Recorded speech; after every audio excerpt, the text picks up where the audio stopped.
ప్రభువైన యేసుక్రీస్తు నామమునకు మహిమ కలుగును గాక. పిల్లల చాలా సంతోషదాయకము. మరి మా జేజే మినిస్ట్రీ పక్షముగా మీ అందరికి కూడా మా హృదయపూర్వకమైన వందనాలు తెలియపరుచుకుంటున్నాము. వాక్యమిని చాలా మంది బలపడుతున్నారు, ఆశీర్వదించబడుతున్నారు, ఫోన్లు చేస్తున్నారు. చాలా సంతోషదాయకము. పిల్లరా, మిమ్మల్ని మీ కుటుంబాలను దేవుడు బహుగా ఆశీర్వదించును గాక. మరి యోవేలు గ్రంథములో కొన్ని మాటలు మనం నేర్చుకుందాం. వాక్య భాగము పిల్లరా, మత్తులారా మేలుకొనుడే అనే అంశం మీద మనం మాట్లాడుదాం. బైబిల్ గ్రంథం ఉన్నవారందరూ కూడా తీసుకోండి. యోవేలు గ్రంథము 1వ అధ్యాయము 5వ వచనము. మత్తులారా మేలుకొని కన్నీరు విడువుడి. పిల్లరా, ఇక్కడ మనం చూస్తే బైబిల్ లేఖనములో మత్తులారా మేలుకోమన్నాడు. నిజమే, లోకమంతా కూడా ఈ రోజున మత్తులో ఉంది. దేవుడు విడిచిపెట్టి రకరకాలుగా ఎవరు ఇష్టం వచ్చిన వారు ప్రవర్తిస్తున్నారు. ప్రియులారా, ఏమండి, దేవుడు లేఖనము సెలవిస్తుంది, ప్రపంచంలో ఉన్న ప్రజలందరితో కూడా దేవాతి దేవుడు మాట్లాడుతున్నాడు. యెహోవా వాక్కు యోవేలుకు ప్రత్యక్షమైనట్లుగా మనం చూస్తున్నాము. నిజమే పిల్లారా, యోవేలు ప్రవర్తనతో దేవుడు తెలియపరుస్తున్నాడు. ఈ సంగతులు వారికి తెలియపరచండి. ఇశ్రాయేలు ప్రజలకు, వారి బిడ్డలకు, రాబోయే తరము వారికి ఈ సంగతులు తెలియపరచాలని ప్రభు ఆజ్ఞాపించినట్లు మనం చూస్తున్నాం. పిల్లారా, నిజమే, ఏ సంగతులను మనం ఆలోచన చేసినట్లయితే 4వ వచనము మనం చూస్తే పిల్లారా, గొంగళ పురుగులు విడిచిన దానిని మిడతలు తినివేచున్నవి, మిడతలు తిని విడిచిపెట్టిన దాన్ని పసర పురుగులు తినివేచున్నవి, పసర పురుగులు విడిచిన దాన్ని చీడ పురుగులు తినివేస్తున్నవి. నిజమేనండి. ఏమండి, మన ప్రపంచం ఒక చెట్టుతో దేవుడు పోలుస్తున్నాడు, ఒక వృక్షముతో దేవుడు పోలుస్తున్నాడు. ఏమండి, మనం చూస్తే ఈ కోట్ల ప్రజల మీదకి రకరకాల వ్యాధులు వస్తున్నాయి, భయంకరమైన వ్యాధులు వస్తున్నాయి. వ్యాధులు ఎంబులు వ్యాధులు, శ్రమలు ఎంబులు శ్రమలు, తుఫానులు, భూకంపాలు, సునామీలు, రకరకాలు. ఎప్పుడు ఎక్కడ ఏ సమయంలో మనుషుడి మీదకి ఏ ఉగ్రత వస్తుందన్న సంగతి తెలుసుకోలేక మనం జీవిస్తున్నాము. నిజమే పిల్లారా, బైబిల్ లేఖనములు మనం చూస్తే అక్కడ చక్కిడ మాట ఉందో, గొంగళ పురుగులు తిని తిని విడిచిపెట్టిన దాన్ని మిడతలు తింటున్నాయి అంటండి. మిడతలు తిని తిని విడిచిపెట్టిన దాన్ని పసర పురుగులు తింటున్నాయి, పసర పురుగులు తిని తిని విడిచిపెట్టిన దాన్ని చీడ పురుగులు తినేస్తున్నాయి. నిజమే, మనం ఆలోచించినట్లయితే ఈ యొక్క కోట్లాది ప్రజల మీదకి ఒక వ్యాధి వచ్చింది అనబడికి ప్రజలు భయపడుతున్నారు. మరలా ఆ వ్యాధి పోయిన తర్వాత మరొక వ్యాధి సిద్ధంగా ఉంటుంది. అందుకోసమే దేవుడు యందు మనం భయభక్తులు కలిగి ఉండాలంటండి. ఏమండి, ఈ యొక్క మిడతలు ఎవరు పంపిస్తున్నారని మనం ఆలోచన చేస్తే ఇశ్రాయేలు ప్రజల మీదకి దేవుడే పంపిస్తున్నాడంట. నిజమే పిల్లారా, దేవుడు ఎందుకు పంపిస్తున్నాడని మనం ఆలోచన చేస్తే ఎవ్వరు కూడా దేవుడు మాట వింటలేదంటండి. అందుకోసమే మత్తులారా మేలుకోమన్నాడు. మనం ఏ మత్తులో ఉన్నాం? త్రాగుడైన మొత్త, ఏమిటి విభిచారమైన మొత్త, లేక జోజమైన మొత్త, లోకములను లోక ఆకర్షణమైన మత్తులో మానవుడు ఈ రోజున దిగజారిపోతూ ఉన్నాడు పిల్లారా. అందుకోసమే మేలుకోమన్నాడు. ద్వీపం ఉండగానే ఇల్లు చక్కబెట్టుకోమని దేవుని యొక్క లేఖనము సెలవిస్తుంది పిల్లారా. నిజమే పిల్లారా, ఏమిటి, మనం మేలుకోకపోతే ప్రమాదములో పడే అవకాశం ఉంది. ఇశ్రాయేలు ప్రజలు చాలా మార్లు మనం చూస్తే ఏమిటి, వారికి మిడతలు వచ్చి భయంకరంగా వారి పంటనంతా నాశనం చేసినప్పుడు, వారు తినటానికి తిండి లేక, ఉండటానికి నీడలేక, శత్రువుల చేతులు వారు చిక్కుకున్నప్పుడు, ఆపత్తులు ఉన్నప్పుడు మరలా వారు ఆపుతున్నారంట దేవుడు జ్ఞాపకం వచ్చాడండి పిల్లారా. అంతవరకు దేవుడు జ్ఞాపకం రాలేదండి. నిజమేనండి, కొన్నిసార్లు దేవుణ్ణి మనము మర్చిపోతూ ఉంటుంటాం. కనుక ఇక్కడ మనం చూస్తే యోవేలు గ్రంథంలో అంటున్నాడు, అందరితో కోట్ల ప్రజలతో దేవుడు మాట్లాడుతున్నాడు. అక్కడ 8వ వచనం చూస్తే ఏమనుందండి, పెనిమిటి పోయిన యవనరాలు గౌను పట్ట కట్టుకొని అంగలార్చినట్లు నీవు అంగలార్చుము. ఎందుకు అంగలార్చాలి? ఎందుకు ప్రభు వైపుకు తిరిగి మన ప్రభువును బ్రతుకులాడుకోవాలంటే పిల్లారా, ఏమండి, పెనిమిటిపోయిన యవనరాలు ఎంత వేదన ఉంటుందండి ఆమెకు. యవన కాలంలో భర్తను కోల్పోతే ఆమె హృదయములో ఎంత వేదన ఉంటుంది. తీరని వేదనతో ఆమె హృదయం నింపబడుతుంది పిల్లారా. ఏమండి చాలా అలాగా మన దేశం యొక్క రక్షణ కొరకు, క్షేమము కొరకు, ఏమండి మనల్ని పాడు చేస్తున్న ఈ మిడతల దండ్రులని వ్యాధుల కొరకు, చీడ పురుగుల కొరకు మనం ఏం చేయాలంట? అంగలార్చాలంటండి. దేవుడిని మనము బ్రతిమలాడుకోమంటున్నాడు పిల్లారా. నిజమే, దేవుడు వైపు తిరిగి దేవుడు మనము బ్రతిమలాడుకుంటే దేవుడు కృప చూపే దేవుడు పిల్లారా. అందుకోసమే బైబిల్ గ్రంథంలో అక్కడ మనం ఆలోచన చేసినట్లయితే 1వ అధ్యాయము 13వ వచనంలో చూడండి ఒకసారి. మత్తులారా మేలుకొని కన్నీరు విడువుడి, యాజకులారా గోను పట్ట కట్టుకుని ఎవరితో చెప్తున్నాడు అండి? యాజకులతో చెప్తున్నాడు అండి. ఇశ్రాయేలు ప్రజలతో చెప్తున్నాడు అండి. యాజకులతో అంటున్నాడు. ఏమండి, యాజకులు కూడా మన దేశము క్షేమము కొరకు ప్రార్థన చేయవలసిన బాధ్యత అందరి మీద ఉందండి. గనుక మనం ఆలోచన చేసినట్లయితే దేశము కొరకు అంగలార్చుడి అనగా ప్రార్థించమన్నాడు పిల్లారా. నిజమే, ఈ రోజున భూమి మీద అనేకమైన భక్తులు ఉన్నారు కనుక ఏమండి వారి ప్రార్థన ద్వారా మనం క్షేమంగా ఉంటున్నామండి. చాలామంది దైవజనులు కన్నీటితో ఉపవాసం ఉండి మన కొరకు ప్రార్థన చేస్తున్నారు. నిజమే, వారి ప్రార్థన ద్వారాగా మన వ్యాధుల నుంచి తప్పించబడుతున్నాం, మనం భద్రపరచబడుతున్నాం, మనం కాపాడబడుతున్నాం. అంటే కేవలము భూమి మీద కన్నీరు కాచి యాజకులు దైవజనులు ఉన్నారు పిల్లారా. మర్చిపోవద్దు. అందుకే సంఘాలతో, సేవకులతో దేవుడు మాట్లాడుతున్నాడు. ఏమండి, యాజకులారా గోను పట్ట కట్టుకునుడి, బలిపీఠము యొద్ద పరిచర్య చెయ్యు వారులారా రోదనము చేయుడి, పరిచారకులారా గోను పట్ట వేసుకొని రాత్రంతయు గడపాలండి. ఎక్కడ గడపాలండి? దేవుడు మందిరంలో గడపాలంట. ఎందుకు గడపాలో తెలిసిందండి? మిడతలు తిని విడిచిపెట్టి పసర పురుగులు తినేస్తున్నాయి. పసర పురుగులు తిని విడిచిపెట్టి చీడ పురుగులు తినేస్తున్నాయి. ఈ భయంకరమైన విపత్తులో మానవుడు పడిపోతున్నాడు, ఆరోగ్యము కోల్పోతున్నాడు, శక్తిని కోల్పోతున్నాడు పిల్లరా. ఏమండి, అటువంటి భయంకరమైన దుర్దినములు రాకమునిపే మనము ప్రార్థించేవారుగా ఉంటే దేవుడు అంటున్నాడు కదా, నేను మీ దేశమును స్వస్థపరుస్తాను. యోవేలు గ్రంథంలో అంటాడు, మొత్తులారా మొత్తును విడిచిపెట్టి రండి. అందుకు యేసుక్రీస్తు ప్రభువారు అంటున్నారు, సమస్తమైన భారమోసుకున్న జనులారా నా యొద్దకు రండి, నేను మీకు విశ్రాంతిని ఇస్తాను. నిజమేనండి, యేసుక్రీస్తు ప్రభు యొద్దకు వస్తే మనకి నిజమైన విశ్రాంతి, నెమ్మది, వాక్యానుసారమైన జీవితము మనము జీవించినప్పుడు ఏమంటే గొప్ప శాంతి, సమాధానం మనం పొందగలమండి. ఆయన మాటలు విని ఆయన ఎదుగు వచ్చిన వారము వాక్యానుసారమైన జీవితము మనము ప్రవర్తించినప్పుడు పిల్లారా, మన జీవితములో ఎంతో సంతోషం, మన హృదయము ఉప్పొంగుతూ ఉంటుంది. మనం ఆనందించగలం పిల్లారా. దేవుళ్ళు ఉన్న ఆనందం ఈ ప్రపంచములో ఎక్కడా లేదండి. తెలుసండి ఆ సంగతి? ఏమండి, దేవుళ్ళు ఉన్న ఆనందం ఈ ప్రపంచంలో ఎక్కడ లేదండి.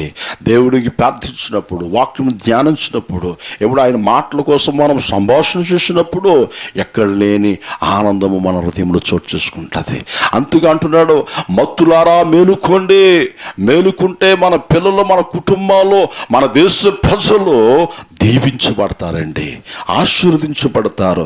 ఈ మాట యాజకులతో, విశ్వాసులతో, ఇశ్రాయేలు ప్రజలతో, ఈ భూమి మీద కోట్ల ప్రజలతో ప్రభు మాట్లాడుతున్నాడు. దేవునికి స్తోత్రం కలుగుగాక. అందుకోసమే బైబిల్ గ్రంథంలో మరొక మాట నేను మీకు జ్ఞాపకం చేయాలని ఆశపడుతున్నాను. చూడండి, యోవేలు గ్రంథము 1వ అధ్యాయము 19వ వచనంలో, అదే అధ్యాయంలో మనం ధ్యానం చేద్దాం. 1వ అధ్యాయము 19వ వచనం అండి. అందుచేత అగ్ని చేత మేత స్థలములను కాలుపోనవి, మంట తోట చెట్లన్నిటినీ కాల్చివేసిను. చాలండి, చూడండి, ఈ భూమి మీద పంటలన్నీ కాలిపోతాయంటండి.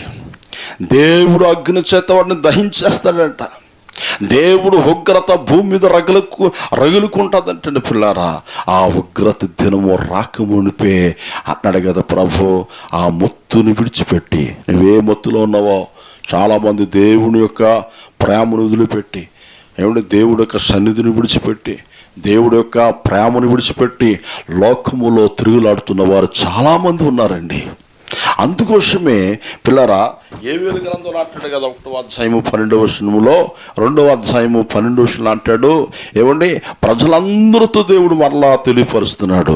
ఏమని తెలియపరుస్తున్నాడని మనం ఆలోచన చేస్తే యోవేలు గ్రంథము 2వ అధ్యాయము 12వ వచనములో, ఇప్పుడైనను మీరు ఉపవాసముండి అబ్బాబ్బా కన్నీరు విడిచుచు దుఃఖించుచు మనం పూర్వకముగా తిరిగి నా యొద్దకు రండి. పిల్లారా, ఈ మాట ఒకరితో కాదండి చెప్పేది, ఇశ్రాయేలు ప్రజలందరితోనూ, ఈ భూమి మీద ఉన్న ఈ కోట్ల ప్రజలతో దేవుడు మాట్లాడుతున్నాడండి. యోవేలు గ్రంథము, యోవేలు ప్రవర్తన ద్వారాగా ఇవి అంచు దినాల్లో మన కాలములో ప్రభు మనతో మాట్లాడుతున్నాడు.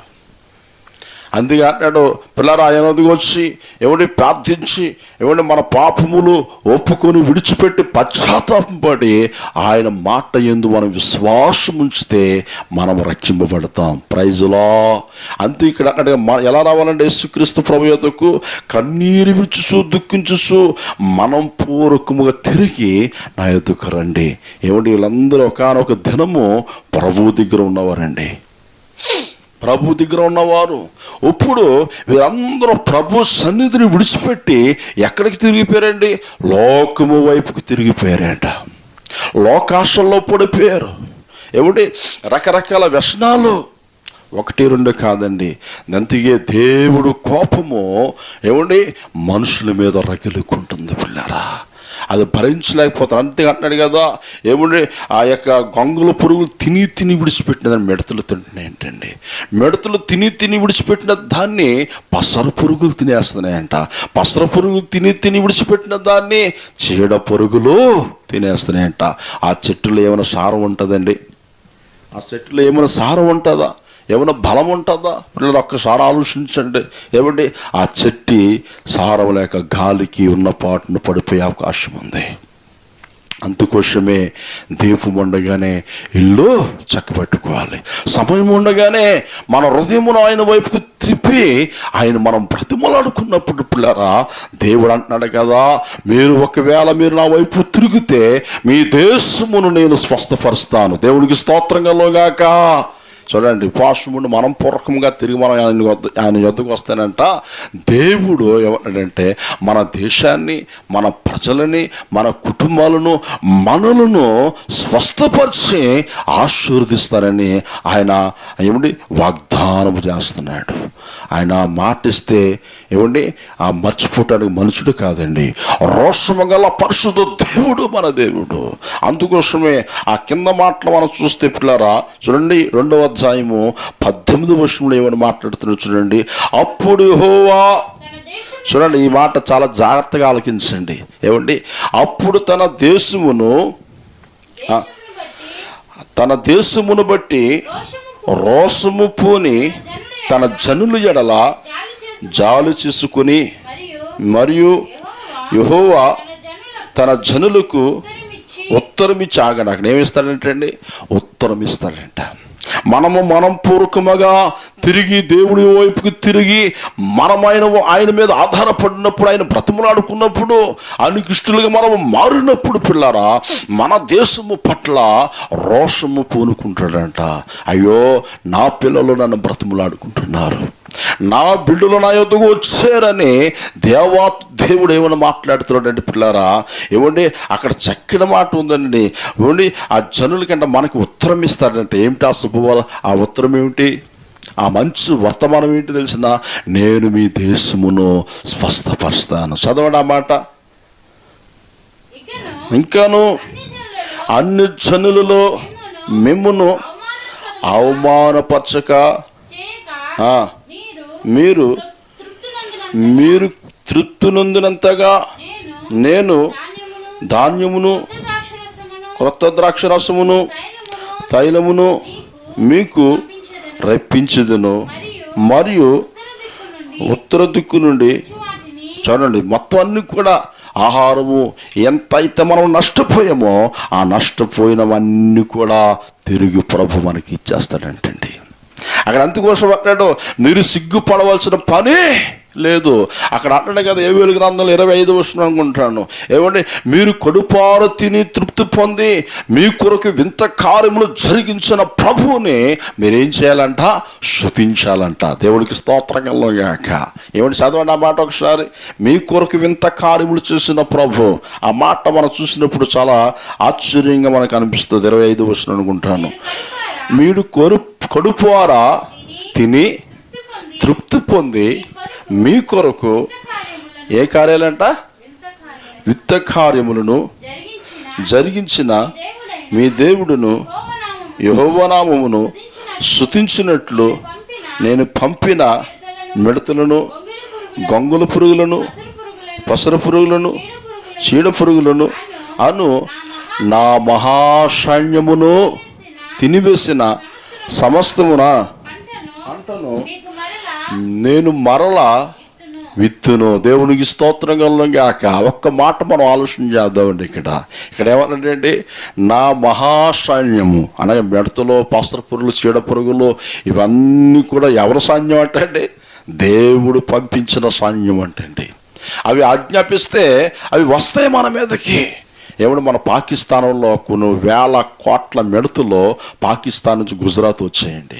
గుజరాత్లో కొన్ని వేల ఎకరాలు, లక్షల ఎకరాల పంటను పాడు చేసి ఆ పంటనంతా చేతికి రావాల్సిన పంటను ఏమంటే ఆ మిడతలు వచ్చి ఉన్న పాటున ఆ కొన్ని వేల ఎకరాల పంటకు తినివేసినప్పుడు అక్కడ ప్రజలందరూ కూడా ఉనికి పడ్డారండి, భయపడ్డారు. ఏమిటి? ఎప్పుడు చూడలేదు. ఏమంటే నిజమేనండి, దేవుడు మాట వినలేని ప్రాంతాల మీదకి ఏమంటే తన మహాసైన్యమును మిడతలను పంపిస్తాడట. ఐగుప్తులో ఫరో ప్రజల మీదకి, ఫరో రాజు మీదకి ఏం పంపించాడో తెలుసానండి? మిడతలు దండును పంపించాడు. ఇక్కడ అంటే కదా, ఇప్పుడు మీరు నా మాట విని నా వైపుకి తిరుగునక నేను మీరు ఎంతైతే నష్టపోయారో, ఏమైతే మీరు నష్టపోయారో ఆ నష్టాన్ని తిరిగి నేను మీకు ఇచ్చేస్తాను అన్నాడు. దేవుడికి స్తోత్రం కలుగుగాక. నిజమేనండి, మనము కొన్నిసార్లు నష్టపోతాం దేవుని విడిచిపెట్టే లోకంలో తిరిగి ఏమంటే లోకంలో ఇష్టం వచ్చిన ప్రవర్తించి అన్ని పోయిన తర్వాత ఏమంటే కన్నీరు మనకి మిగిలినప్పుడు, ఏమంటే అపాయములో మనం చిక్కుకున్నప్పుడు, ఏ దిక్కు ఏ సహాయము మనకి అందలేని సమయంలో అప్పుడు జ్ఞాపకం వస్తారండి దేవుడు. అందుకోసమే బైబిల్ గ్రంథంలో మనం చూస్తే మత్తులారా మేలుకోమన్నాడు. పిల్లరా, అటువంటి దుర్దినములో రాకమునిపై మనం ఏం చేయాలంటే అండి? ప్రార్థన చేయాలి. ఏమంటే అటువంటి దుర్దినములో మన దేశము, మన పట్టణాల మీదకి, మన గ్రామాల మీదకి, మన మీదకి రాకమునిపే మనము కన్నీరు విడిచి దేవుడు వైపు తిరిగి మనం పూర్వకముగా దేవుని మనం బ్రతిమలాడుకున్నప్పుడు దేవాతి దేవుడు అంటున్నాడు కదా, అక్కడ చక్కటి మాట అంటున్నాడు, మీ కొరకు వింత కార్యములు చేస్తాడంట. ఏమిటా వింత కార్యములు అని మనం ఆలోచన చేసినట్లయితే పిల్లరా, ఏమిటి? ఈ భయంకరమైన తెగుళ్ళ నుంచి, ఈ అవమానాల నుంచి, నిందల్లోంచి ప్రభు మనల్ని రక్షిస్తాడంటండి. అందుకోసమే మన కాలంలోనే కాదండోయ్, మన పితరుల కాలంలో కూడా భయంకరమైన తెగుళ్ళు వచ్చాయి. భయంకరమైన అభయములు వారి మీదకి వచ్చినప్పుడు, భయంకరమైన సమస్యలు వారి మీదకి వచ్చినప్పుడు వారు కూడా తిరిగి దేవుడి వైపు దేవుడిని బ్రతమలాడుకున్నారు. అందుకోసమే దేవుడు వారిని రక్షించాడు. ఏవేలు ప్రవర్త త్వరగా ఇశ్రాయేలు ప్రజలతో మాట్లాడుతున్నాడు. ఇలాంటి సంగతులను మీకు తెలియపరిచిన తర్వాత మీరు మీ బిడ్డలకు తెలియపరచండి, వారు వారి బిడ్డలకు తెలియపరుస్తారు. ఏమిటా సంగతులు అంటే, దేవుని మనం విడిచిపెట్టకూడదండి. దేవుని మనం విడిచిపెడితే ఆయన మహాసైన్యం వచ్చి మనల్ని తినివేస్తుందంట. మీకు ఒక మాట చెప్పాలని ఆశపడుతున్నాను.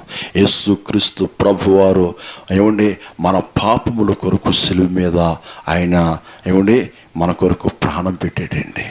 ఎవరైతే ఆయనని విశ్వాసం నుంచి ఆయనకి ప్రార్థన చేస్తారో పిల్లారా, తెగుళ్ళ నుంచి, వ్యాధుల నుంచి దేవుడు మనల్ని విడిపిస్తాడు.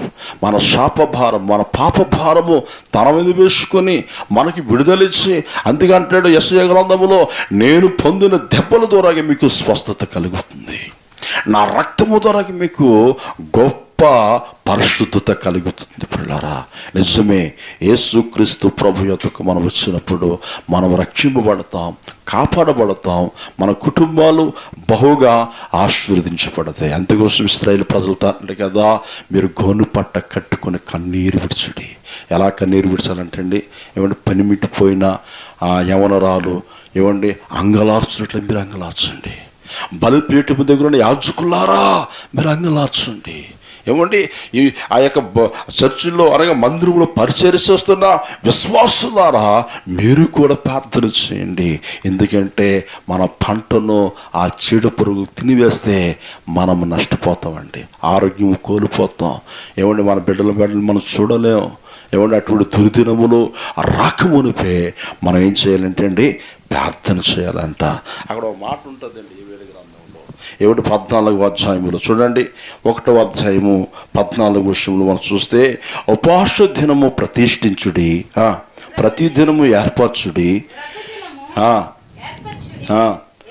యెహోవాను బ్రతిమలాడుకునుటకే పెద్దలను దేశములోని జనులందరినీ మీ దేవుడైన యెహోవా మందిరములో సమకూర్చుడి. అబ్బాబా, ఎక్కడ సమకూర్చాలండి? దేవుడి మందిరములో మనం సమకూర్చాలంటండి. ఉపవాస దినము ప్రతిష్ఠించాలంట. మనమందరము దేవుడి మందిరము కూడుకొని మన ప్రజలు ఆరోగ్యము కొరకు, శాంతి కొరకు, సమాధానము కొరకు, స్వస్థత కొరకు ప్రార్థన చేయవలసిన అవసరత మన మీద ఉందండి. ఆ కింద మాటలు అంటాడు కదా, ఆహా యెహోవా దినము వచ్చినే, అది ఎంత భయంకరమైన దినం అండి. ఒక దినం వస్తుందండి, భయంకరమైన దినము. ఆ దినము రాకమునిపే దేవుణ్ణి మనం బ్రతిమలాడుకోవాలి. సొదొమ గుమొర్రా పట్టణంలో ఉన్న ప్రజలు నాశనం చేస్తానని అబ్రహాముతో చెప్పినప్పుడు, అబ్రహాము పిల్లారా చూడండి, చాలా జాగ్రత్తగా ఆలోచించండి. అబ్రహాము దేవుడికి మొరపెట్టాడండి, ఆ పట్టణము పతనం కాకూడదని, ఆ పట్టణంలో ఉన్న ప్రజలు రక్షింపబడాలి, ఆ పట్టణంలో ఉన్న ప్రజలు శాంతి సమాధానముతో ఉండాలని వారు అంగలార్చే అబ్రహాము బహుగా దేవుని బ్రతిమలాడాడండి. కానీ వారి పాపము దేవుడి దృష్టికి బహు ఘోరమైపోయింది. అప్పుడు వెంటనే అబ్రహాము ప్రార్థన చేస్తాను ఇంటికి వెళ్ళిపోయిన తర్వాత ఆ పట్టణమును కాల్చివేసినప్పుడు అంటే ఆ మైదానమును లోతుని అబ్రాహాము సహోదరుని దేవుడు అబ్రాహామును జ్ఞాపకం చేసుకొని, అబ్రాహాము యొక్క ప్రార్థన జ్ఞాపకము చేసుకొని ఆ లోతును, ఆ కుటుంబాన్ని దేవుడు బయటికి తీసుకొచ్చాడంట. నేను చెప్తున్నాను, మన ప్రార్థన, మన సేవకుల ప్రార్థన, ఆయన విశ్వాసులు ఉన్న మన ప్రార్థన, మన అందరి ప్రార్థన ప్రభు ఆలకించి ఈ భయంకరమైన తెగుళ్ళ నుంచి, ఈ భయంకరమైన తుఫానుల నుంచి, ఏమంటే భయంకరమైన ఆ యొక్క సునామీలు లేక భూకంపాలు, రకరకాల ప్రమాదాలు భూమి మీదకి వస్తున్నాయండి. వాటిలోంచి దేవుడు మనల్ని కాసి కాపాడటానికి ఆయన సమర్థుడు పిల్లరా. అందుకోసమే మత్తులారా మేలుకోమన్నాడు. ఏ మత్తులో ఉన్నావో నీకు తెలుసు, దేవుడికి తెలుసు పిల్లారా. నీ భక్తి నీకు తెలుసు, దేవుడికి తెలుసు. నీ హృదయం నీకు తెలుసు, దేవుడికి తెలుసు. దేవుడికి ఇష్టలుగా మనం ఉంటే దేవుడి కృపలో మనం భద్రపరచబడతాం. కనుక ఈ మాటలు వింటున్న మిమ్ములను, మీ కుటుంబాలను ప్రభు బహుగా ఆశీర్వదించునుగాక. చిన్న ప్రార్థన మనం చేసుకుందాం. అందరూ తలలు వంచండి, కళ్ళు మూసుకుని ప్రార్థనలో ఎక్కివించండి. మహాగణుడా, మహోన్నతుడా, సర్వశక్తిమంతుడా, ఈ మాటలు వింటున్న ప్రతి కుటుంబాన్ని అయా మీరు దీవించి మీరు ఆశీర్వదించండి. ఆయన వారు ఇటువంటి ఏ అపాయముకు వారు గురి కాకుండా ప్రభా మీ కృపలో వారిని భద్రపరచమని మేము ప్రార్థిస్తున్నాం. ప్రభా మా దేశ ప్రజలను, మా గ్రామ ప్రజలు, మా కుటుంబాలను, సంఘాలను, సేవకులు, భూమి మీద ఉన్న ప్రతి కుటుంబాన్ని మీ కృపలో బలపరచండి అయ్యా, దీవించండి. ఇప్పుడు ఎక్కడ ఏ సమయంలో ఏమి జరగనున్నదో అయా తెలియదు ప్రభా. నాయన ఇటువంటి దుర్దినాల్లో, కడవరి దినాల్లో, అపాయకరమైన దినాల్లో ప్రభా మీ సహాయము, మీ భద్రత, మీ కృప మీ పిల్లలైన మాకు ఎంతో అవసరమైనది మా ప్రభా. అందరిని దీవించండి, వారి చేతి పని దీవించండి, వారి పిల్లల్ని దీవించండి, వారి కుటుంబాలు ఆశీర్వదించండి ప్రభా. మీ రాజ్యాప్తి కొరకు ప్రతి బిడ్డను మీరు సిద్ధపరచు ప్రభా. బహుగా మీరు ఆశీర్వదించి మీ నామమునకు మహిమ తెచ్చుకోమని సమస్తమును నాయన సర్వమును, యాజకులు, సేవకులను, విశ్వాసులను, ప్రజలను, ప్రభుత్వాలను మీ రక్షణ స్థలాలకు అప్పగించుకుంటూ మీ పరిశుద్ధమైన పాదములు పట్టుకుని బ్రతుములాడుకుంటూ నజరుడైన యేసుక్రీస్తు నామములో అడిగి వేడుకొనుచున్నాము తండ్రి. Amen, amen. God bless you, God bless you. Praise lord.